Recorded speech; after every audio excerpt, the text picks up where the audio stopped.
خب بسم الله الرحمن الرحیم. امروز اومدیم با یه آموزش خیلی خفن و پرکاربرد برای موبایل گرافای عزیز. امروز آموزش اینشاتو داریم. خب قبل از هر چیزی بگم من آموزش الایت موشن هم گذاشته بودم. آموزش الایت موشن فیلم اول کانال یوتیوبمون بود، چنل محمد رضا 201 مون بود. اگه علاقه مندید به اون میتونید اونم آموزشی نگاه. خب این صفحه اول اینشاته که خیلی آموزشش زیاد سخت نیست. اول بریم سراغ این. خب کالر اینجا چیز داره، فید مانند داره، خطی استاتیج داره. ما همون اولیشو میزنیم گرید. مثلا ما این عکسو میخوایم کنار هم بزنیم. خب مثلا یا تنظیماتی انجام میده، گالری رو میتونیم اضافه کنیم، کم کنیم، روش های کنار هم. اینا بیشتر واسه تنظیمات تابلو مانند. ما میخوایم مثلا یه تابلوی درست کنیم، عکسای خودمون رو میایم داخل این قرار میدیم، به روش های مختلفی میتونیم اینجا مثلا میتونیم تنظیم کنیم کجای تصویرمون بیفته داخل. بعد گوشاشو میتونیم چیز کنیم، از کنار میتونیم اضافه کنیم، کمش کنیم، گوشاشو میتونیم گرد کنیم. همه روش ها هست. از اینجا هم باز میتونی عکس تو عوض کنی، اینجا هم. خب این پس زمینه است. مثلا پس زمینمون خب میخوایم سفید نباشه، سیاه باشه، قرمز باشه، یا اینکه اصلا پس زمینمون از تو گالری بیاریم مثلا این باشه، یا مثلا خودش پس زمینه ها دار. متن میتونیم بنویسیم، مثلا سلام، مثلا متن ویرایشو بزنید. اینجا نوشتی متن رو، یا میتونی رنگش رو انتخاب کنی. اینجا بهش بوردر میدی، ما بوردرش نمیدیم. اینجا میتونی تنظیم کنی شادوشو، مثلا اینجا بیاد این سمت، حالا یه جایی بذارم معلوم بشه. میبینید داره تکون میخوره. این بالا پایین، وای همیشه بالا پایینه، ایکس همیشه چپ و راست.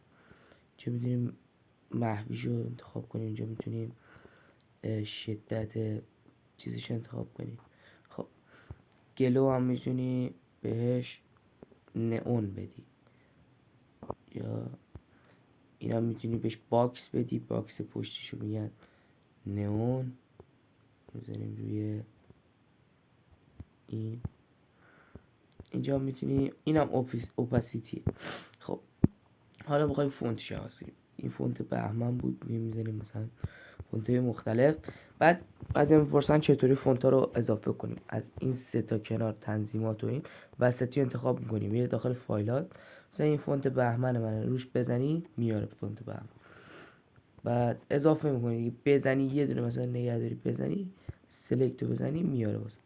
بعدیش هم این سایز متنه، این بالا پایین حالا انگلیسی مثلا میخوای اینطوریش کنی بالا پایینی معلوم بشه. اینم فاصله بین متن هاست. خب بعد این بولد، این بی بولد، این راست چین، چپ چین، وسط چینه. این کج میکنه، این زیرش خط میکشه. اینو نمیدونم، ولی این مثلا به صورت دایره وای طوریش میکنه، صورت منحنی، صورت قلب داره. شکلهای مختلفی داره، خودتون بیشتر باید امتحان کنین. استیکر هم همون استیکر بهش اضافه میکنه. مثلا گیف باز از گالریتون میتونید یه استیکر یا آبجکتی رو وارد کنید از اینجا. اینفو این دیگه چیز حالتهای مختلف فیلترشه. چون میتونی فیلتر بدی، فیلترهای مختلفی داره، بعضیش رایگانه بعضیش پرمیومه، مختلف داره. اینجا خودت میتونی تنظیم کنی اکسپوژرشو، لایتینگشو، گرم و سرما، رنگ بدیش، اشواشو. اینجا میتونی دستی خودت تنظیم کنی. خب اینم از این. اینجا افکت مختلفی داره، حالا من وا نمیشه، ولی دستکاری کنی افکت تلویزیونی داره، افکت ووش داره، افکت مختلف. و اینجا میتونی تنظیم کنی شدتش چقدر بشه، شدتش چقدر نباشه. مثلا یا شیشه مانند میمونه. حالتهای مختلفی داره، مثلا اینا هلفتونه، مثلا رنگ سیاه که تازگی ها تو این شات اومده، قبلا نبود هلفتون، سطحش اونقدر نبود که بخواد هلفتون بیاره، هستش. بعد اینا مثلا افکت هایی که توی فیلم باز مشخص میشه. بعد این افکت بود. اینم براشه دیگه، میتونی نقاشی کنی، حالتش عوض کنی، بزرگتر بشه، محویش، وسیتیش، بعد به صورت خدچین باشه. یه هستش دیگه، به مدل های مختلفی هم داره. اینم قابه، قابت میگی مثلا قلب باشه، مستطیل باشه، فلان باشه، فلان باشه. اینم عقب جلو، این عقب جلو کردن، مثلا پشیمون میشی یا نه، باز از پشیمون میخوای در بیای، اینم روتیشنه، چرخش میده به مثلا این عکس تو میخوای چرخش بدی، این میخوای اینوریش کنی، این میخوای نم چیکارش کنی، اینوریش کنی، این میخوای کوچیک بزرگش کنی، روتیشن دیگه. روتیشن معنیش همین میشه. خب تا اینجا توضیح ریزی دادیم. خب عوض کنیم به صورت اینطور. خواستید پروژهتون منصرف شدید، اینو میزنید، میزنه دیلیت، اینم اکسپوژر، اکسپورت، ببخشید اشتباه شد، اکسپورت رو میزنید، خارج میشه دیگه، همینجا واسه تون خروجی میگیره، بعد میاد داخل گالریتون. من نشون بدم، اشتباه شد، بیا اومد داخل گالری، ما نیازش نداریم، حذف.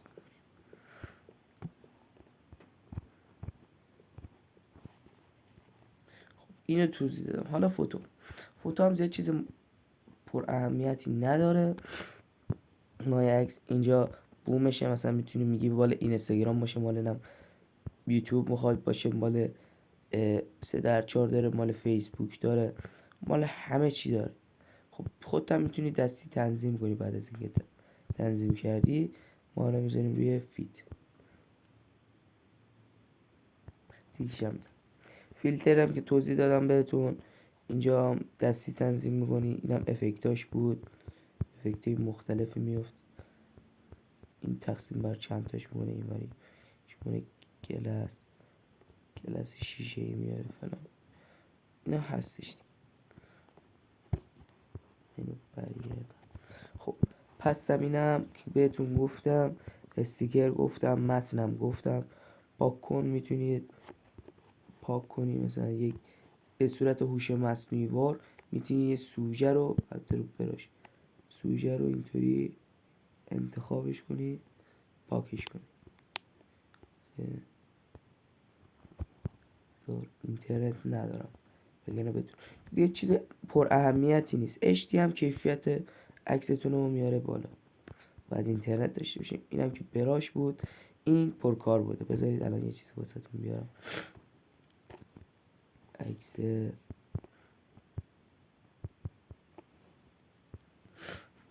عکس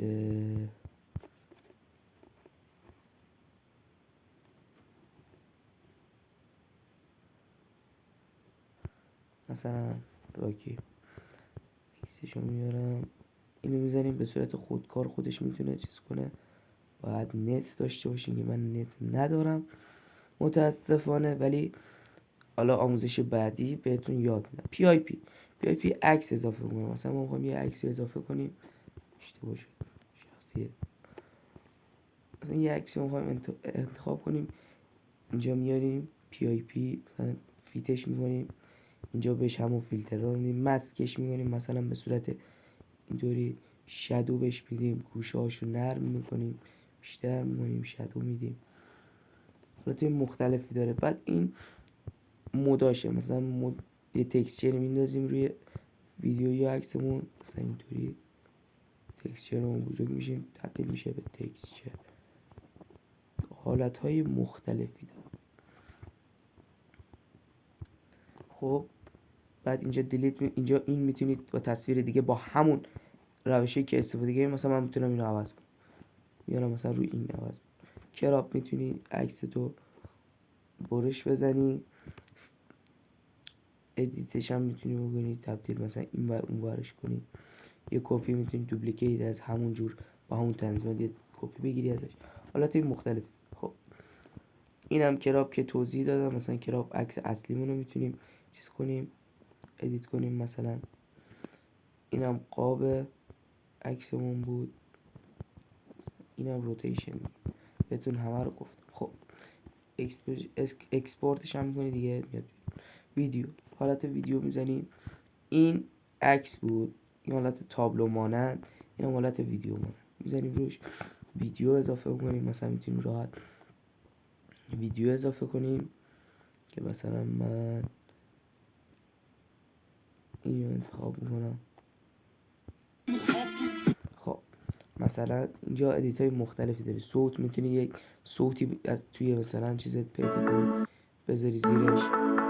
من همینو واسه یوتیوب استفاده میکنم. خب آهنگ میذاری واسش، میتونی ساند افکت بذاری، صدای مثلا 1 2 3. بعد خودت میتونی اینجا صدا ضبط کنی. واسه الان گوش کنید صدای من میاد. بسید اینو حذف کنم، صدای اینم یکم کم کنم. 1 2 3 صدا میشنید. دقیقا میتونید خودتون رو ویدیوتون، من الان بزنم رو ویدیو خب اینم از این استیکر. متنشم گفتم، افکتم گفتم، فیلترم گفتم، پی آی پی گفتم. این میتونید قشنگ کات بزنید ویدیوتون رو. میزنید کات. مثلا ما میخوایم اینجا کات بخوره، این وسط میخوایم کات بخوره، از ادامهش دیده بشه. میخوایم کلا مثلا دیگه فقط همین بشه. یه دونه این میزنید کات بخوره، بعد اینجا کات بخوره، این میزنید کات بخوره. فهمیدید؟ اینم چیز زیاد مهمی نیست. این کات خود ویدیو. اینجوری روی ویدیو ضربه میزنی، کات میزنه. مثلا این ویدیو رو میتونی مثلا اینو اولیشو حذف کنی، مثلا وسطشو نگاه کنی. دیدید ویدیو سری پرتاب شد. اینم دیلیت دیگه، حذف ویدیو. این رو ولوم بزنی صدای ویدیو تو میتونی کم کنی، زیاد کنی. اینم اکسپورت آدیو. یعنی چی؟ میتونی صوتتو جدا داشته باشی که کی فریم مثلا بهش بدی، صدا تو بیاری جلوتر.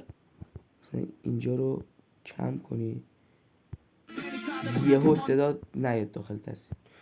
بعد مثلا اینو حذف کنی دیگه تصویر بدون صدا میشه. چون ما اینو اکسپورت نگرفتیم صوتشو چیز شد. خب بعد این آدیو بود. اینم پس زمینه است. مثلا میتونی یه پس زمینه سفید یا با گالری. اینم سرعت ویدیو. نگاه کنید الان ما میذاریم مثلا رو 2 برابر. دیدید سرعت ویدیو زیاد شد. با سرعت رو میتونید مثلا کمتر از 1 کنید، سرعتش کم میشه. خب ما حالا بزنیم روی 1.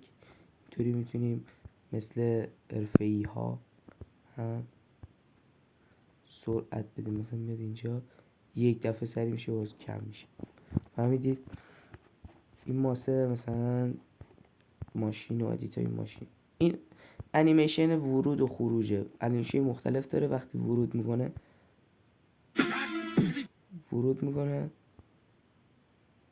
همونطوری هم خروج میکنه. البته تو این ویدیو این کامپوت هم ورود میکنه هم خروج میکنه. اینم کات، آل کات. کراپ که بهتون توضیح دادم. اینم میتونید ویدیوتون رو تبدیلش کنید به پی آی پی، بیاد رونکی ویدیوتون. HD هم گفتم، لرزش اینم گفتم. بیاین توی همین ویدیو شون راحت میشه. باید برسه به 100 تا کلا چیزش کنم، برش میده. 100 شد. خب میریم داخل تنظیماتش، انجام شد. بیاین به همین راحتی. اینم پرده سبز دیگه لازم نیست کامera بزنید، نمیدونم افکت داشته باشه اولترا کی یا چیز. این خودش دسته دیگه داره نرم افزار. خب اینم گفتم میتونید صداشون رو چک کنید، افکت مختلف داره.